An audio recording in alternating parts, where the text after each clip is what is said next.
자, 여러분 반갑습니다. 저는 여러분들의 역사를 책임질 코딩쌤이에요. 자, 오늘은 제가 방학인 관계로, 게다가 학교에서 공사를 하는 관계로 집에서 영상을 찍게 되었네요. 오늘 제가 할 컨텐츠는, 제가 컨텐츠 여러 가지 하겠다고 했죠.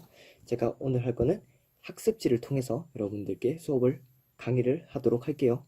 학습지는 제가 밑에 댓글에다가 링크 남겨놨으니까 제가 거기다가 어떻게 다운받는지 써놓을게요. 그래서 댓글을 통해서 다운받으시고, 어, 그거 보면서 같이 공부했으면 좋을 것 같아요. 아, 그리고 제가 지난번 영상에서 제가 후삼국 시대까지 한다고 했는데, 그거 제가 잘 몰라서 그런가, 그렇게 했고요. 좀 에바 참시잖아요. 그러니까, 아마 후삼국 시대는 다음 영상에서 할 것 같고요. 이번에는 삼국, 이번에는 삼국 통일과 발해의 건국, 이 주제로 한번 수업을 해보도록 하겠습니다. 강의 시작할게요. 한번 해보도록 하겠습니다. 자, 일단 여러분들 삼국 통일의 과정을 이해하기 위해서는 그 당시 나라들의 관계에 대해서 한번 알아봐야 해요. 잘 알고 있어야 돼요. 자, 저기 제가 만든 지도입니다. 믿기 어렵겠지만 삼국시대의 지도예요. 자, 보면은 이때 대결 구도를 알아야 됩니다. 저기 제가 대결 구도를 적어놨죠. 고구려 vs 수나라 당나라, 백제 vs 신라. 그래서 자, 고구려와 당나라, 그러니까 고구려는 말이죠, 예전부터 계속 중국의 침입을 받았어요. 수나라, 당나라 이런 나라들의 침입을 계속 받아왔고, 그리고 신라는 백제와 앙숙관계입니다. 그리고 이때쯤에는 신라가 좀 일방적으로 두드려 맞는 그런 상황이 연출이 됩니다. 자, 그래서 먼저 고구려부터 보도록 할게요. 이때 고구려는 계속해서 중국의 침입을 막아내는 역할을 하고 있었습니다. 자, 그래서 수나라 때는 어떤 일이 있었냐면, 수나라에서 113만 명의 군사를 이끌고 고구려를 쳐들어온 적이 있었어요. 113만 명이면은 제가 지금 울산에 살거든요. 거의 울산 인구가 다 쳐들어온 거예요. 그래서 이 군대를 그때 고구려 때 의지문덕 장군이 계셨는데, 이 의지문덕 장군이 살수강에서 이제 딱 강물을 막아놓고 기다리고 있다가, 이제 수나라 군사가 강을 딱 건널 때 그거를 확 터뜨리면서 수나라 군대를 공격해서 크게 이겼거든요. 그래서 그 전투를 살수대첩이라고 하는데, 살수대첩을 통해서 침입을 한번 막았었고, 그리고 또 당나라가 한 번은 그 고구려의 안시성으로 쳐들어온 적이 있었는데, 이때 고구려의 양만충 장군이 백성들하고 군사들하고 그때 공격을 잘 막아내고 크게 이겼습니다. 그래서 그거를 안시성 싸움이라고 하는데, 고구려는 이런 전투를 통해서 그런 중국의 침입들을 계속 막아내고 있었고요. 그리고 이제 신라는 백제와 앙숙 관계였어요. 그러니까 계속 예전부터 투닥투닥 하던 관계였고, 이런 이런 갈등이 심해진 게 언제였냐면, 이제 진흥왕, 진흥왕이 신라의 전성기를 이끈 왕이죠. 이때 진흥왕이 한강 유역을 차지했었는데, 한강 유역을 차지할 때 백제와 동맹을 맺어서 같이 한강 유역을 공격해서 차지를 해서 나눠 갖기로 했었어요. 근데 이때 진흥왕이 뒤통수를 빡 쳐버린 겁니다. 그래서 이때 백제는 한강 유역도 차지 못한, 한강 유역을 뺏긴 거죠, 신라한테. 그래서 백제가 굉장히 화가 나서 백제 왕이 빡쳐서, 이때 성왕이었는데 성왕이 직접 신라로 쳐들어가게 됩니다. 근데 오히려 갔다가 성왕만 죽게 돼요. 군사도 많이 잃고. 그래서 이때부터 굉장히 감정의 골이 깊어지게 된 거죠. 그리고 또 백제가 그 이후로 이제 의자왕 때 신라를 계속 많이 쳐들어가게 돼요. 그래서 이때 신라는 백제의 공격을 받아서 영토도 많이 잃고 군사도 많이 죽고 이런 상황이 펼쳐졌어요. 그리고 심지어 이때는 나중에 고구려로 직접 도움을 요청을 하게 된, 요청을 하러 가게 되는 김춘추의 사이와 딸이 이때 백제 침입으로 죽게 돼요. 그래서 이제 신라는 드디어 이제 백제의 공격을 더 이상 못 버티겠다. 버티기 힘들다 하면서 어딘가에 도움을 요청하게 되는데, 그게 바로 고구려였어요. 그래서 고구려에 그때 외교로 유명했던 김춘추가 고구려로 가서 이제 도움을 요청하게 됩니다. 하지만 고구려에게 거절당하게 돼요. 입국컷 당한 거죠. 아마 이유는 아마 고구려가 계속 중국의 침입을 받으니까 신라를 섣불리 도와줬다가는 아마 우리가 중국한테 공격을 받지 않을까 해서 아마 신라를 못 도와줬을 거예요. 그래서 신라는 결국 고구려한테 거절당했죠. 그래서 신라가 어디로 갔느냐? 그 다음에 이제 당나라에게 도움을 요청합니다. 김춘추가 당나라로 가요. 이때 여러분, 당나라가 계속 고구려를 공격했잖아요. 근데 신라의 제안을 딱 듣고 나서, 이거 우린 그동안 고구려를 그렇게 노렸는데 우리가 고구려를 먹을 수 있는 기회다. 그리고 신라는 우린 백제만 처리하면 돼. 당나라는 니들이 도와주면 백제 처리할 수 있어. 대신 고구려 땅 많이 줄게. 이렇게 해서 둘이 생각이 딱 맞아떨어진 거죠. 그래서 그러면 우리 연합을 맺어서 같이 공격하고 나눠 먹자. 그래서 이렇게 해서 맺어진 연합이 바로 나당연합이에요. 나당연합은 신라 할 때 나자를 따오고 당나라 할 때 당자를 따와서 만든 말이거든요. 그래서 이 나당연합이 결성이 되게 되고, 이 나당연합은 이제 본격적으로 두 나라를 침공하게 됩니다. 그래서 먼저 백제로 갑니다. 이 두 나라는 백제로 가게 되는데, 이때 신라는 육지로, 김유신 장군이 육지로, 그리고 당나라에서는 소정방이 배를 타고 해로로, 바다로 그렇게 백제를 침입하게 돼요. 그래서 이때 그 유명한 계백 장군이 황산벌에서 5,000명을 데리고 굉장히 격렬하게 저항을 하게 되지만 결국 졌고, 결국은 백제는 660년에 멸망을 하게 됩니다.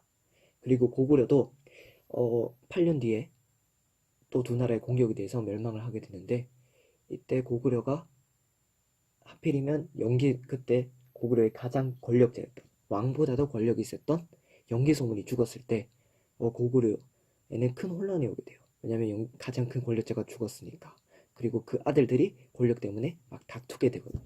그래서 그 혼란을 틈타서 그 혼란을 놓치지 않고 나당연합이 고구려를 쳐들어가서 고구려를 멸망시키게 되는 거죠. 그래서 이제 그러면은 멸망시켰으니까 이제 두 나라끼리 나눠 먹으면 되잖아요. 나눠 먹으면 되지 않나 했는데, 하지만 당나라는 이제 어떤 생각을 가지고 있었냐면, 한반도를 우리가 다 지배를 해야겠다, 이런 생각을 가지고 있었어요. 그래서 신라와의 약속을 어기고 계속 신라한테 간섭을 하게 되고, 계속 욕심을 내게 돼요.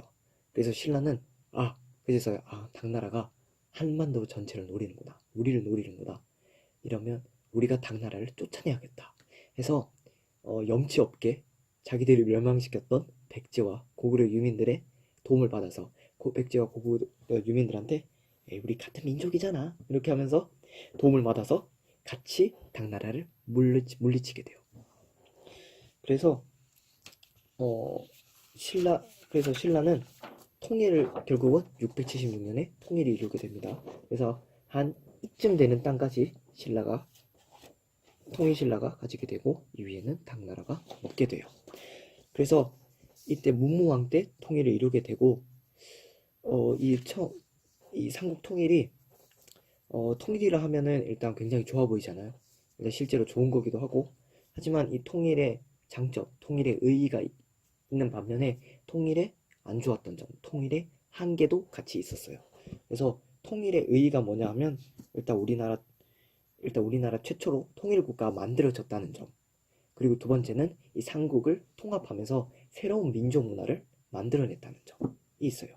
그리고 하지만 삼국 통일의 한계도 있었으니, 그 한계는 바로 외세의 도움을 받았다는 거, 당나라의 도움을 받았죠. 그리고 두 번째로는 대동강 위쪽에 한 이쯤 되는 곳 위쪽의 땅은 전부 잃었다는 거, 이게 삼국 통일의 한계로 볼 수가 있습니다. 그래서 신라는 하지만 어떻게든 그렇게 삼국 통일을 이루게 되었고, 당나라마저 쫓아내면서 이제 통일 국가를 만들게 돼요. 그래서 삼국 통일을 한 다음에 이 신라는 우리가 구분을 편하게 하기 위해서 보통 통일신라라고 합니다. 그래서 이 통일신라 신라가 통일을 하고 첫 번째 왕, 신라의 통일을 완성했던 왕 문무왕은 어, 일단은 통일을 했으니까 통합에 앞장섰겠죠. 통합하는데 최대한 노력을 기울였고요. 뒤에 신문왕이라는 분이 있는데 신문왕은 이제 제도를 정비하고 그리고 왕권을 강화하는데 굉장히 힘을 썼습니다.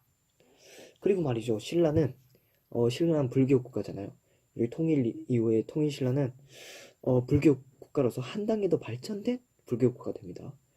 그러니까 뭐 여러분 좀 더 발전한 불교 국가가 됐다는 게 그러니까 이제 원효대사나 여러분들이 잘 아는 해골물을 마셨던 원효대사 아니면 의상 이런 사람들이 평민들에게도 불교를 굉장히 널리 전파를 했어요.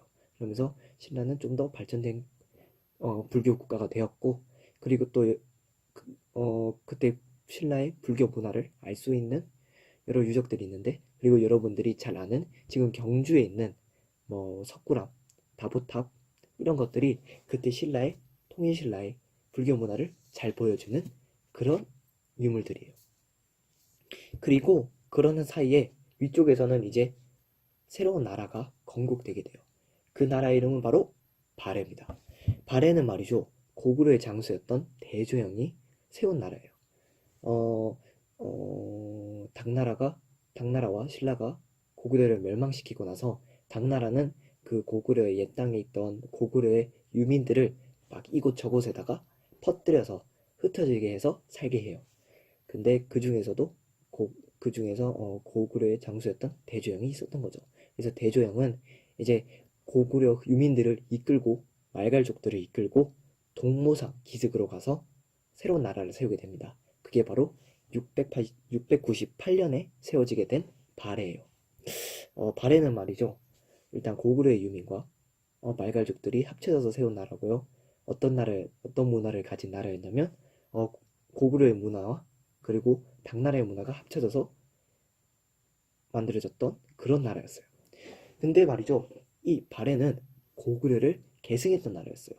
이거를 어떻게 알 수 있느냐? 일단 나라를 세운 사람부터가 고구려 사람이죠. 그리고 말갈족들도 있었지만 실제로는 그 발해의 상류층들을 차지하고 있던 사람들이 다 고구려 사람이었어요. 그리고 그 발해가 고구려를 계승한 나라라는 증거도 여러 가지가 남아 있는데 일단 고구려의 온돌 있죠, 온돌. 바닥을 뜨끈뜨끈하게 만들어주는 그 온돌하고 발해의 온돌하고 굉장히 똑같아요. 그리고 발해가 일본에 보냈던 외교 문서에는 발해 왕을 고구려 왕이라고 칭하기도 했습니다. 외교 문서에서. 그래서 이런 것들을 통해서 발해가 고구려를 계승했다는 것을 알 수가 있어요. 발해는 말이죠. 발해가 얼마나 컸냐면은 이것도 제가 그린 지도인데 발해가 이 지도로 잘려서 다 안 보이는데 이것보다 어마어마하게 컸어요. 그래서 고구려의 옛 땅을 대부분 회복을 했던 나라고 영토 자체도 계속 늘려가면서 엄청나게 컸던 나라였어요. 그래서 이 발해를 당나라에서는 해동성국이라고 불렀습니다. 해동성국이 무엇이냐면 바다 동쪽에 있는 번성한 나라라는 뜻이에요. 그래서 그만큼 발해는 그때 굉장히 번성을 했던 나라였어요. 그리고 이 번성을 했던 발해와 그리고 통일신라가 함께 있었던 그 시대를 우리는 남국국 시대라고 합니다. 자, 여러분 이해되셨나요? 만약에 이해가 안 되신 부분이 있다면 여러분 모두 댓글로 남겨주세요. 자, 그래서 이렇게 해서 삼국통일과 발해의 건국에 대한 설명이 전부 끝이 났어요. 뒤에 여러 가지 문화들이나 그런 거에 대한 것들이 교과서에 나올 테지만 그런 것들은 여러분들이 제 설명을 잘 알아들으셨다면 혼자서도 충분히 공부할 수 있을 것이라고 생각합니다. 그리고 제가 지금까지는 계속해서 그렇게 긴 강의 영상만 올렸지만 이제부터는 조금씩 요점 정리를 하는 식으로 그리고 좀 더 짧게 하는 강의 영상을 올리고 여러 가지 컨텐츠를 시도하려고 그렇게 생각하고 있습니다. 그래서 지금까지 많이 기다리게 해서 죄송하고요. 그리고 다음부터는 최대한 빠른 시일 내에 다음 강의, 후삼국 시대에 대한 강의를 한번 올려보도록 할게요. 그리고 그때는 좀 더 나은 퀄리티의 영상을 꼭 보여드리도록 하겠습니다. 감사합니다. 지금까지 고딩쌤이었습니다.